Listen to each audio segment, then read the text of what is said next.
Située dans le sud-est de la France, entre Marseille et Toulon, l'appellation d'origine contrôlée Bandol s'étend sur un amphithéâtre d'environ 1500 hectares répartis sur 8 communes.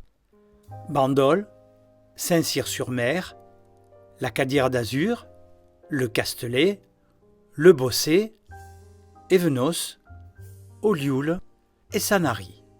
La vigne pousse sur des sols pauvres et arides, à dominante argilo-calcaire, répartis le plus souvent sur des terrasses de pierres sèches montées à la main à flanc de coteaux que l'on appelle restanques en provençal.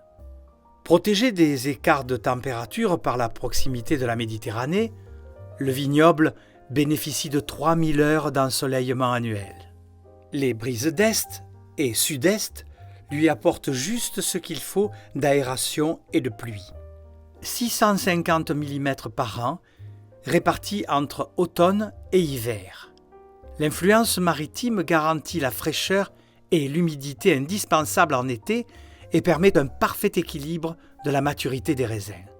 Quant au Mistral, il permet de maintenir, même après de fortes précipitations, un climat parfaitement sain. C'est au 5e siècle avant notre ère que les Phocéens créent la colonie de Taurois, plus tard rebaptisée Taurentrum par les Romains, sur les hauteurs qui surplombent aujourd'hui le vignoble. Quand les Romains s'installent à leur tour en Provence, ils y trouvent de nombreux vignobles. Les vins de Massilia, provenant en grande partie de Taurentrum, sont alors célèbres dans toutes les Gaules. Les Romains les embarquent à bord de leurs galères à destination de toutes les colonies de leur empire, comme en témoignent les amphores repêchées entre Bandol et l'île de Bendor. Au Moyen-Âge, de nombreux écrits font état de plantations de vignes et du commerce des vins dans la région, en mentionnant le plus souvent le village de la Cadière. Bandol n'accédant en effet au statut de commune indépendante qu'en 1715. Les vins de Bandol étaient fort appréciés à la cour des rois de France. Louis XV, dit-on, n'usait d'ordinaire que des vins en provenance du quartier de Rouves, un terroir de la commune du Bossé. Les crus locaux étaient également très appréciés outre-mer, en particulier aux Antilles. Monsieur de Boyer-Bandol, seigneur du lieu, s'avisa même que ces vins se conservaient bien et se bonifiaient pendant les longues traversées. Cette aptitude particulière au vieillissement en mer valut aux vins de Bandol d'être fréquemment embarqués comme lest sur les bateaux, ce qui leur donnait droit à diverses franchises douanières. Au XVIIIe siècle, les autorités administratives tentent de faire obstacle à la culture de la vigne pour favoriser celle des céréales. Mais plusieurs dérogations sont consenties à la région de Bandol en raison de la qualité exceptionnelle de ces vins. Le commerce et la réputation des vins de Bandol vont s'accroître encore avec la construction du port en eau profonde. Auparavant, les bateaux étaient obligés de rester en rade. Les barriques étaient alors jetées à la mer, puis hissées à bord ou acheminées vers les gros vaisseaux par des tartanes, petites embarcations méditerranéennes destinées au cabotage. Avec le nouveau port, les vins de Bandol s'ouvrent au monde entier, de la Chine à l'Amérique latine. La ville elle-même se transforme en un vaste atelier de tonnellerie. À la fin du Second Empire, on y fabriquait 80 000 barriques de chêne par an. Ce bel essor est stoppé net à Bandol, comme dans tous les vignobles français, par les ravages de l'oïdium en 1868, puis du phylloxéra en 1870, qui achève de détruire toutes les vignes. Quelques pionniers ont cependant l'audace de replanter en cinsault, grenache et surtout mourvèdre, le cépage traditionnel de la région. Le vignoble renaît peu à peu et les nouvelles générations de vignerons optent unanimement pour une production de qualité. Ils constituent un syndicat, coordonnent leurs initiatives, replantent les meilleures terres de l'ancien vignoble, perfectionnent leur métier. En 1941, les vins de Bandol reçoivent leur titre de noblesse, l'appellation d'origine contrôlée. L'une des premières de France leur est officiellement accordée par décret.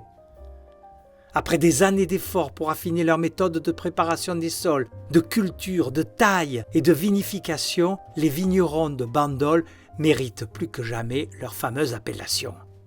Mieux encore, en allant au-delà des exigences déjà strictes de l'AOC, ils ont hissé les vins de Bandol au rang des meilleurs crus de France.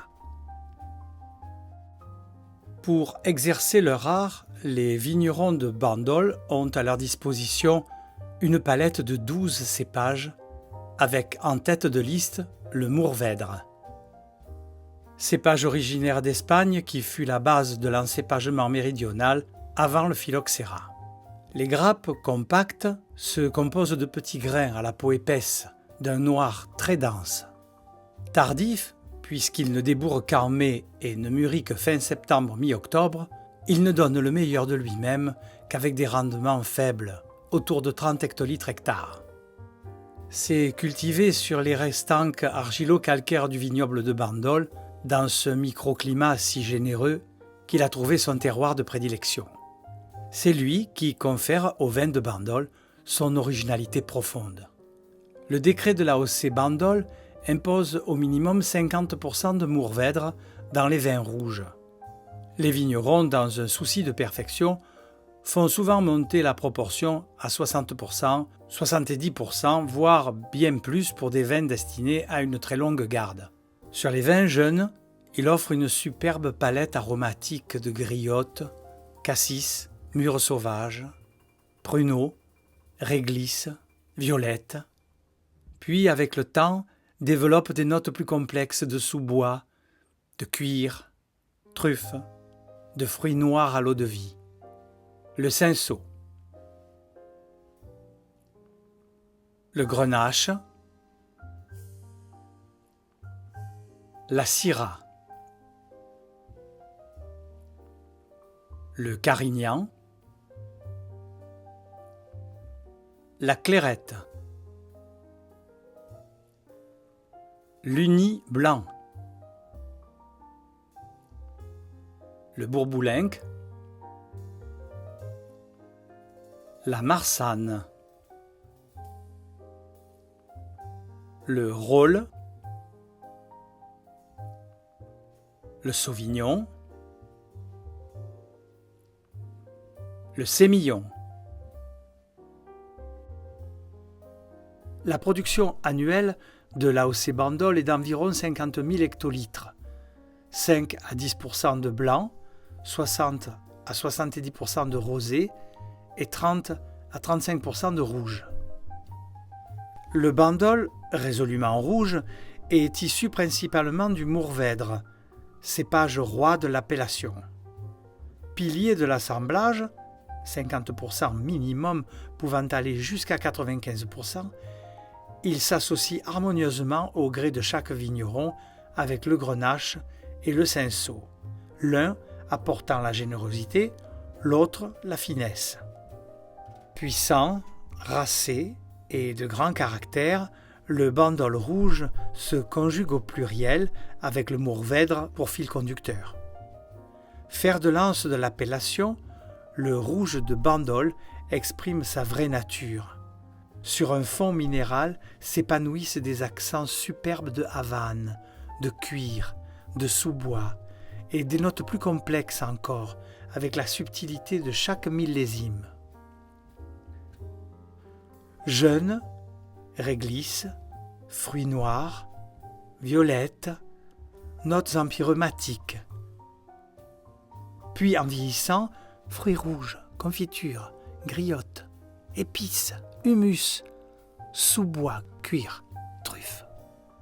Élevé en fût de bois durant une période minimale de 18 mois, le tempérament tannique du Mourvèdre révélera une architecture complexe, ample et élégante. Vin de garde par excellence, il est aussi apprécié jeune dans sa puissance et sa générosité. C'est tout le paradoxe du Bandol rouge. À chaque stade de son évolution, il délivre une part de son immense potentiel. Un Bandol de 10, 20 ou 25 ans procure, pour qui sait l'attendre, tous les enchantements. Les rosés de Bandol vous tiennent sous leur charme et par leur rondeur et leur générosité cultivent leur différence. Le Mourvèdre, le Grenache, le Cinsault donnent par pressurage direct un vin structuré et raffiné, à la robe pâle, délicatement saumonée. Parés de leurs nuances subtiles, ils expriment avec volupté le caractère de leur terroir. Ils se boivent jeunes et séduisent par leur fraîcheur. La présence du Mourvèdre exalte cependant leur typicité et encourage à la garde, comme il est de tradition pour les rouges. Ils possèdent alors un tempérament et des saveurs d'exception qui les conduisent sur les plus grandes tables. Vins de passion, leur complexité permet une large palette d'associations entre les mets et les vins. Percer les secrets du Bandol, c'est aussi aller à la découverte de ces blancs. Les vignerons prennent plaisir à surprendre dans cette couleur, discrète par le volume produit. Clairette, Bourboulenc et Uni blanc constituent la base de l'encépagement. Issu de vignes souvent exposées au nord, vivifié par les entrées maritimes qui exacerbent sa fraîcheur, le Bandol blanc dévoile une attaque franche, cédant le pas à une harmonie aromatique complexe. Fleurs blanches, agrumes, fruits de verger ou exotiques. Les vins produits portent la griffe de chaque vigneron et reflètent ses méthodes de vinification et d'élevage.